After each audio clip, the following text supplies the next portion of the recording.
সরকারের দায়িত্ব গ্রহণ করার মাত্র কিছুক্ষণ পরেই আমি আপনাদের কাছে দুটো কথা বলতে এসেছি। আজ দ্বিতীয়বার যারা স্বাধীনতার স্বাদ আমাদের সকলের জন্য সম্ভব করল, সেই বৈষম্য বিরোধী ছাত্র আন্দোলনের শহীদ ছাত্র জনতা এবং এতে আহত অসংখ্য আন্দোলনকারীকে স্মরণের মাধ্যমেই দেশবাসীকে আমি কিছু কথা বলতে চাই। তাদের দুঃসাহসিক আত্মত্যাগ, সাহস ও সারা দেশকে ঐক্যবদ্ধ করার বিনিময়ে ছাড়া এই স্বাধীনতা অর্জন কখনোই সম্ভব হতো না। সেই সঙ্গে তাদের সেই মুক্তির আকুতি উপলব্ধি করে সেনা, নৌ এবং বিমান বাহিনীর যে অকুতোভয় সদস্যরা দেশের মানুষের পাশে এসে দাঁড়িয়ে এই বিজয়কে ত্বরান্বিত করেছেন, তাদের প্রতিও জানাই জাতির পরম কৃতজ্ঞতা ও অভিনন্দন। ছাত্র জনতার অভ্যুত্থানে আমাদের দ্বিতীয় স্বাধীনতা অর্জন উৎসবের মুহূর্তে এই স্বাধীনতাকে নস্যাৎ করার জন্য ষড়যন্ত্রকারীরা দেশে একটা অরাজকতার ও ভীতির পরিবেশ সৃষ্টি করেছে। অরাজকতা আমাদের শত্রু, একে দ্রুত পরাজিত করতে হবে। এই মুহূর্তে সরকারের প্রথম কর্তব্য হিসেবে আমরা এই ষড়যন্ত্রকারীদের কঠিন হাতে দমন করব।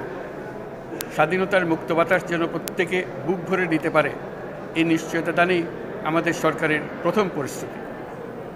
এই ব্যাপারে দেশবাসীর সহযোগিতা কামনা করছি। দ্বিতীয় স্বাধীনতার এই মিলন মেলা থেকে বাদ যাবে না যারা আমাদের শান্তি শৃঙ্খলা রক্ষাকারী প্রতিষ্ঠানগুলো, নৌ, সেনা, বিমান বাহিনী, বর্ডার গার্ড, পুলিশ, আনসার, গ্রাম প্রতিরক্ষা, কোস্টগার্ড, কেউ বাদ যাবে না। অন্য সবার মতো তাদের প্রত্যেক সদস্য আজ উপরওয়ালার আইন বহির্ভূত জবরদস্তিমূলক হুকুম থেকে মুক্ত। কারোর জন্য এটা বিন্দুমাত্র ব্যাহত হলে আমাদের আজকের উৎসব ম্লান হয়ে যাবে। প্রচণ্ড নিষ্ঠুর পতিত স্বৈরাচারী সরকার এসব প্রতিষ্ঠানকে দিয়ে ক্ষমতা কুক্ষিগত করে রেখেছিল। আমরা তার এই প্রচেষ্টা ব্যর্থ করে প্রতিষ্ঠানগুলোর হারানো গৌরব ফিরিয়ে আনব। এই ঘৃণ্য চেষ্টায় ব্যবহৃত হয়ে যারা অপরাধ সংগঠিত করেছে তাদেরকে আইনানুগ বিচারের মাধ্যমে শীঘ্রই উপযুক্ত শাস্তি দেওয়া হবে। একই কথা দেশের সকল মন্ত্রণালয়, সংস্থা, শিক্ষা প্রতিষ্ঠান, নানা কর্মক্ষেত্রের জন্য প্রযোজ্য। সর্বত্র অপরাধীর বিচার হবে। আজ প্রত্যেকটি প্রতিষ্ঠান ও তার সদস্যরা নিজ নিজ কর্তব্য পালন করার মাধ্যমে দ্বিতীয় স্বাধীনতাকে উপভোগ করবেন, দেশকে গৌরবের শীর্ষে নিয়ে যাবেন এবং দেশবাসীকে এবং জগৎবাসীকে উপভোগ করার সুযোগ করে দেবেন।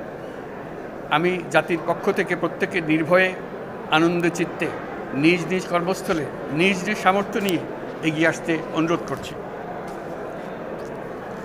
দেশের সকল মানুষকে আজ স্বাধীন, নির্ভয়, নিরুদ্বেগ থাকার জন্য নিশ্চয়তা দেওয়ার জন্য আমাদের ছাত্র শহীদরা প্রাণ দিয়েছেন। এই অভ্যুত্থানের মাধ্যমে সৃষ্ট সরকার দেশের প্রত্যেকের সরকার। এখানে থাকবে সকলের আকাঙ্ক্ষা পূরণের অধিকার। অরাজকতার বিষবাষ্প এখন যেই ছড়াবে, বিজয়ী ছাত্র জনতা সহ মুক্ত মানুষের আইনশৃঙ্খলা বাহিনীর পূর্ণ শক্তি তাকে ব্যর্থ করে দেবে। নিষ্ঠুর স্বৈরাচারী সরকার দূর হয়ে গেছে। কাল সূর্য উদয়ের সঙ্গে সঙ্গে গণতন্ত্রের, সুবিচারের, মানবাধিকারের নির্ভয়ে মত প্রকাশের পূর্ণ স্বাধীনতার জন্য সকলের স্বাচ্ছন্দ্যে জীবন ধারণের সুযোগ প্রদানের সচেষ্ট সরকারের ঘনিষ্ঠ সান্নিধ্য ও সহমর্মী পরশ দলমত নির্বিশেষে সবাই উপভোগ করবে। এটাই আমাদের লক্ষ্য। আমাদেরকে এই লক্ষ্য পূরণে সাহায্য করুন। সারা বিশ্ব আজ অবাক হয়ে বলছে, সাবাস বাংলাদেশ, সাবাস বাংলাদেশের ছাত্র জনতা। আমরা এই অর্জনটাকে আর অনেক দূর নিয়ে যেতে চাই। আমাদের ছাত্র জনতার জন্য কিছুই অসম্ভব নয়। আমাদের তরুণরা অসম্ভবকে সম্ভব করতে পারে, তারা সেজন্য প্রতিজ্ঞাবদ্ধ। যদি আমরা ঐক্যবদ্ধ থাকি, ধ্বংসাত্মক কর্মকাণ্ড থেকে দূরে থাকি, সবার জন্য মুক্ত পরিবেশ সৃষ্টি করতে পারি, আমাদের বিজয় অবশ্যই হবে। আল্লাহ, মহান আল্লাহ আমাদের সহায় হবে।